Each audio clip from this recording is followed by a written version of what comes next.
In many cases, when people have presented a verse of the Qur'an to me, saying this verse of the Qur'an contradicts empirical observance, like in the story of Dhul Qarnayn alayhi salam in the Qur'an, it states he reached a point where there was a lake of water, muddy lake of water, and he observed the sun setting.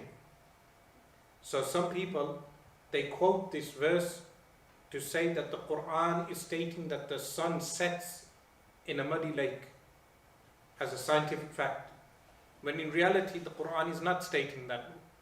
The narrative of the Qur'an, the story being related, is that Dhul Qarnayn went to the western part of the world and he reached a lake, and his observation was such that he was observing the sun setting in a lake.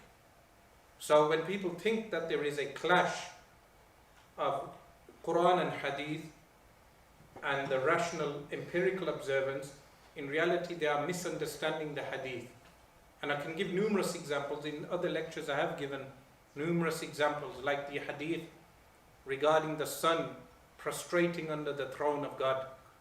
So some people think there's a scientific contradiction, but I have answered that elsewhere. I will not go into the depths of that answer, but I have answered those the misunderstanding people have. So there is no contradiction between rational thought and the texts of the Qur'an and the Hadith.